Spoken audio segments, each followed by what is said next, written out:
Assalamualaikum warahmatullahi wabarakatuh. Di kesempatan kali ini kita akan membahas mengenai materi geometri ruang yang merupakan bagian dari geometri. Kita ketahui bahwa geometri itu terdiri dari dua bagian ya, kalau secara umum, yaitu geometri bidang dan geometri ruang. Untuk yang geometri ruang ini saya bagi menjadi 3 submateri. Yang pertama itu adalah unsur dan hubungan antar unsur dalam ruang. Kemudian yang kedua itu adalah jarak dalam ruang. Kemudian yang terakhir itu adalah sudut dalam ruang. Kalau kita lihat silabus yang resmi, itu hanya mempelajari jarak dalam ruang ya. Apalagi kalau kita lihat buku yang dari pemerintah itu hanya berisikan materi jarak dalam ruang.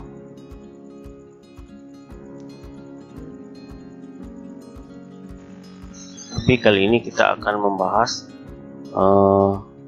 dasar-dasar dari geometri ini juga ya, yaitu unsur dan hubungan antar unsur dalam ruang. Kemudian di kesempatan berikutnya kita akan membahas sudut dalam ruang. Oke, kita lihat yang pertama itu adalah unsur-unsur dalam ruang. Unsur dalam ruang itu terdiri dari beberapa unsur. Yang pertama itu ada namanya titik, kemudian ada garis, kemudian yang berikutnya itu ada bidang. Kita lihat satu persatu. Titik adalah sesuatu yang menunjukkan letak atau tempat kedudukan, dan juga titik tidak mempunyai ukuran ya, atau bisa kita katakan tidak memiliki dimensi atau nol dimensi. Biasa disimbolkan itu dengan seperti ini, dan kemudian penulisan namanya itu menggunakan huruf besar. Kadang juga ada yang membuat simbolnya itu seperti ini ya, yaitu tanda silang yang memiliki hasil perpotongannya titik. Kita lihat yang berikutnya itu adalah garis. Garis adalah kumpulan titik-titik yang jumlahnya tidak terbatas. Kita lihat ilustrasi berikut ini.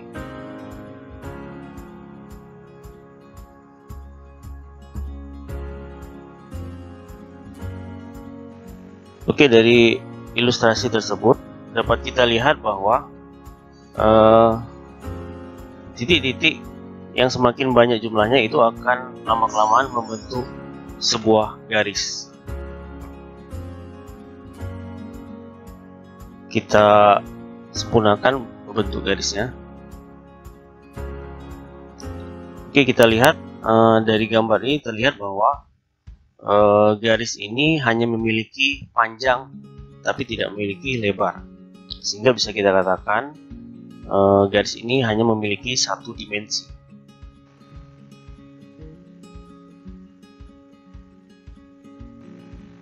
Oke, untuk penamaannya itu ada beberapa bentuk.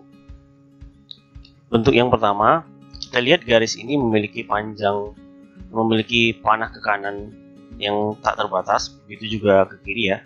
Jadi untuk mewakilinya itu biasanya digunakan dua buah titik. Nah, ini kita katakan adalah garis AB.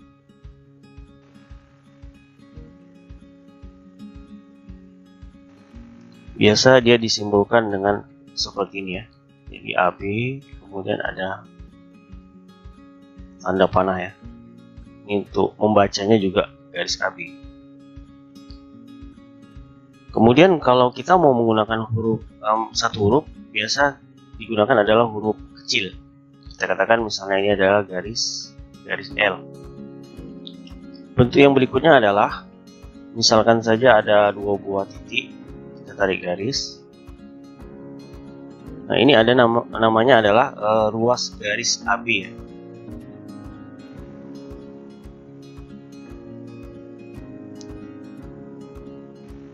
Ruas garis AB bukan garis, karena kebiasaan kita mengatakan ini adalah garis ya. Jadi ruas garis AB, atau bisa juga kita katakan ini adalah segmen garis AB. Nah, ini biasa disimbolkan dengan bentuk seperti ini, yaitu AB ada garis di atasnya. Kemudian ada satu lagi bentuk yang ketiga, ini jarang ya.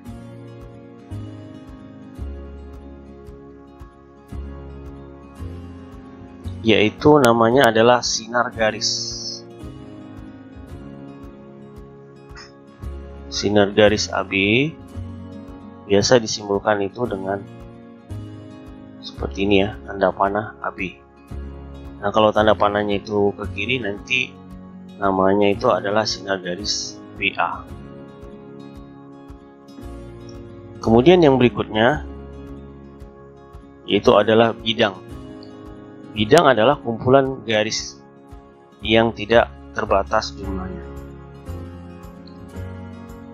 Kita lihat bentuknya.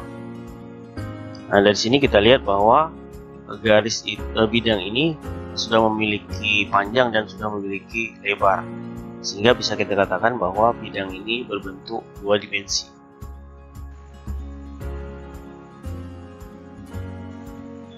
Untuk penamaannya, kita misalkan ada 3 buah titik ya, minimal 3 buah titik untuk pemberian namanya. Misalnya di sini adalah titik A, di sini titik B, di sini ada titik C. Bisa kita tulis ini bidang ABC. Bisa juga kita menuliskannya dalam bentuk satu huruf ya. Bisa simbolnya dibuat di sini, sudutnya atau di sini. Bisa bidang W, bisa bidang V, atau bisa juga bidang apa misalnya.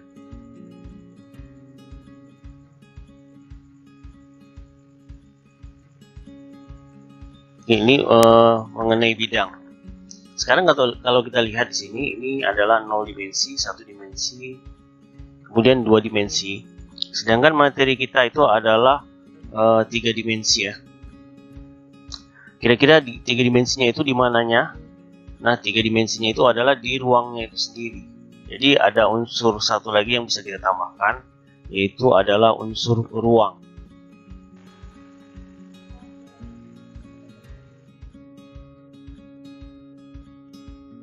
Bisa kita definisikan ruang itu adalah kumpulan bidang.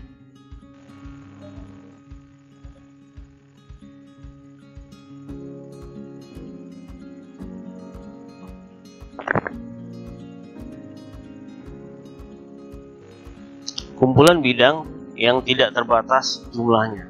Nah, inilah yang dia berbentuk 3 dimensi, karena dia sudah memiliki panjang, lebar, dan tinggi. Kira-kira seperti inilah unsur-unsur pada ruang.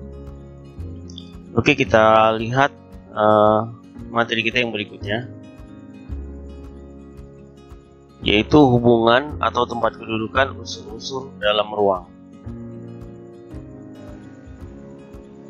Yang pertama, hubungan antara titik dengan titik ya. Kemungkinan pertamanya itu adalah sebuah titik dan titik yang lainnya itu adalah terpisah atau saling asing. Kemungkinan yang kedua itu adalah berimpit ya. Jadi titik A dan titik B itu memiliki letak yang sama. Kemudian kedudukan yang berikutnya yaitu adalah antara titik dengan garis. Kemungkinannya adalah kondisinya seperti ini ya. Jadi titik itu dilalui garis. Nah, titik ini berada pada dalam lintasan garis ini. Nah, ini kondisinya adalah titik berada dalam garis. Kemudian kemungkinan kedua yaitu adalah titik berada di luar garis. Kita lihat yang berikutnya, kedudukan titik dengan bidang. Misalkan ada sebuah bidang. Nah, kondisi pertama itu adalah titik berada di dalam bidang, berada pada bidang ya.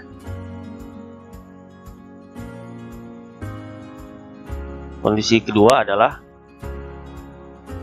titik berada di luar bidang. Dan ini sehingga bisa kita katakan ini memiliki jarak.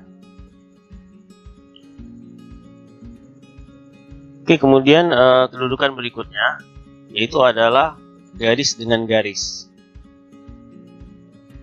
Misalkan ada sebuah garis K, kemudian ada garis L. Nah, ini yang pertama adalah hubungannya adalah sejajar ya. Jadi syarat dari dua buah garis sejajar itu adalah harus terletak pada bidang yang sama dan tidak memiliki titik persekutuan antara dua buah garis tersebut. Kemudian yang berikutnya itu adalah berimpit ya.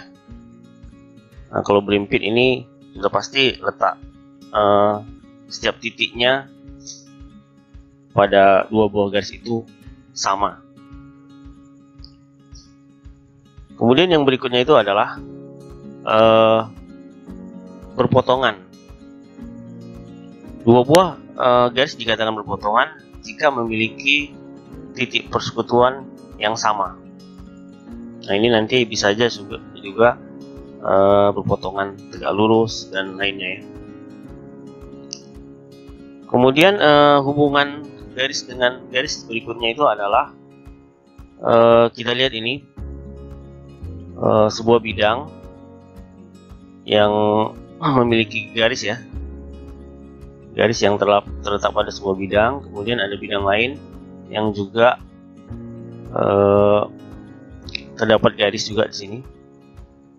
Nah, kita lihat di sini dua buah garis yang pada bidang yang berbeda ini akan memiliki hubungan bersilangan, dan ini antara dua buah garis ini tidak bisa dibuat satu bidang. Ini adalah bersilangan. Kita bisa lihat contoh berikut ini. Umumnya kita ambil adalah sebuah kubus ya. Kalau sejajar misalkan saja garis AB ya, garis AB ini dengan garis EF ini memiliki arah yang sama dan terletak pada bidang yang sama. Kemudian kalau berpotongan, misalnya saya buat itu adalah garis AD dengan garis AB, ini akan memiliki titik persekutuan di titik A. Kalau bersilangan bisa saja kita buat misalnya garis AD ya, garis AD ini dengan garis EF ya. Ini terletak di bidang yang berbeda sehingga bisa kita katakan bersilangan.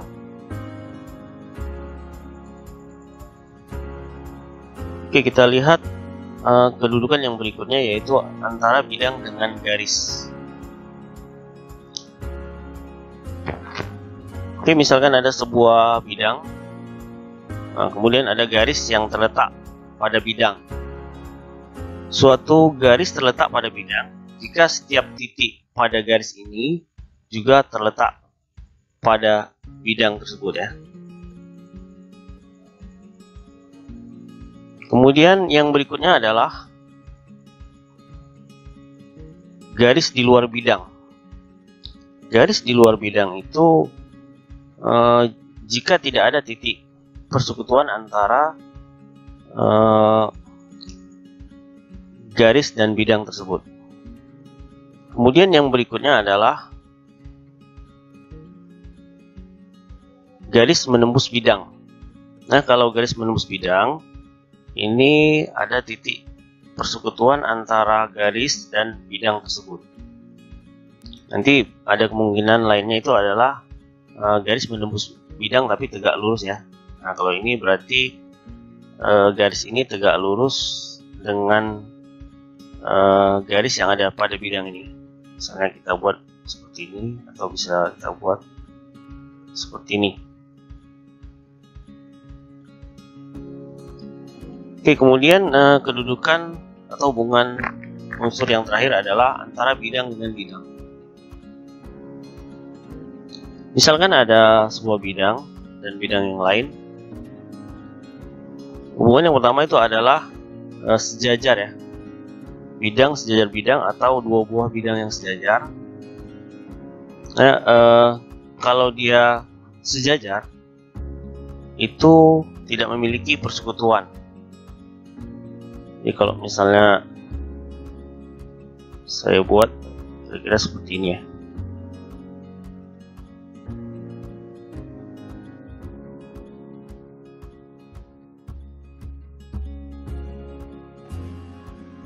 Oke, kemungkinan yang berikutnya adalah garis memotong dua buah bidang yang saling memotong ya. Jadi ini memiliki persekutuan. Nah, hasil persekutuannya ini nanti itu merupakan sebuah garis. Misalnya kita katakan adalah garis L. Kemudian bisa saja ini memotong saling tegak lurus ya. Kalau memotong saling tegak lurus, kira-kira kondisinya seperti ini. Jadi bisa dibentuk sudut siku-siku ya, kira seperti ini. Oke, kita lihat contoh soalnya. Pada kubus ABCD FGH, tentukanlah hubungan atau tempat kedudukan berikut ini. Yang pertama EC dan BF, kemudian EC dan CDEF, yang terakhir adalah ACH dan ACGE. Oke, langkah awal kalau ada soal seperti ini sudah pasti adalah kita gambar.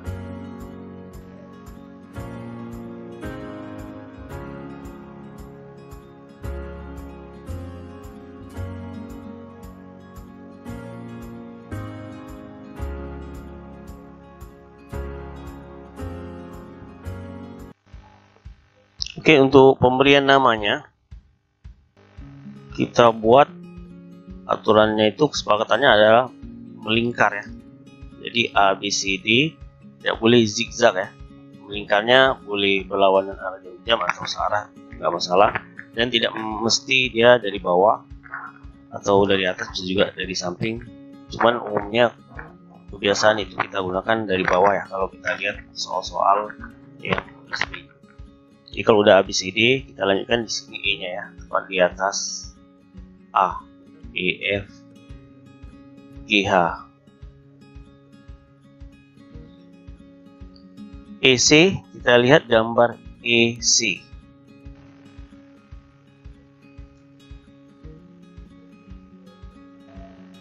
EC adalah diagonal ruang, kemudian BF.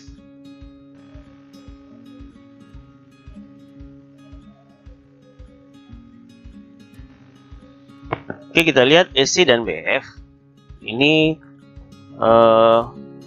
terletak pada bidang yang berbeda ya. Mungkin kalau kita lihat sekilas ini akan mengatakan adalah berpotongan. Di sini dipotongnya, padahal di sini letaknya BF ini lebih kemari, kemudian agak jauh yang EC ya, atau BF ini pada bidang BCGF, sedangkan EC itu pada bidang ACGE. Itu hubungannya adalah bersilangan ya. Jadi bisa kita katakan ini adalah bersilangan.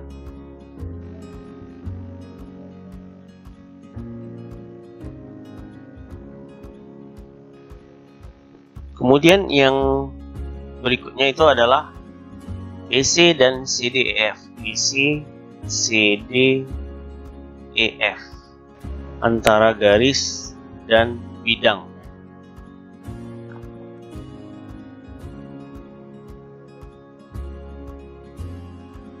Oke, EC, kita lihat CDF ini adalah merupakan bidang diagonal, dan EC itu terletak pada bidang CDEF ya. Kita lihat titik-titiknya saja nih, titik EC, nama E dan C itu juga ada di bidang ini ya. C, dan E. Sehingga bisa kita katakan garis ini berada pada bidang. Atau bisa kita juga bilang ini adalah terletak ya. Garis terletak pada bidang. Kemudian yang berikutnya adalah segitiga ACH dan ACGE. ACH.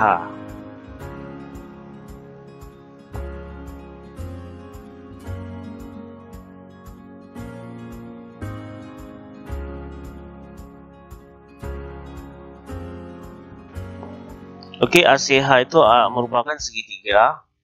Kemudian ACGE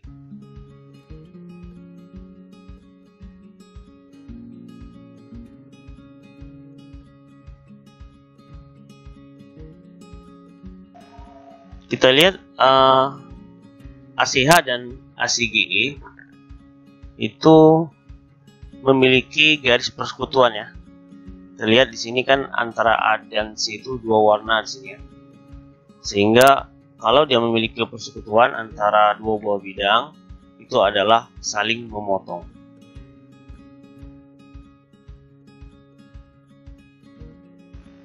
Oke, kira-kira demikian saja teori dan sedikit pembahasan soal untuk submateri dari geometri ruang ini. Mudah-mudahan bermanfaat. Assalamualaikum warahmatullahi wabarakatuh.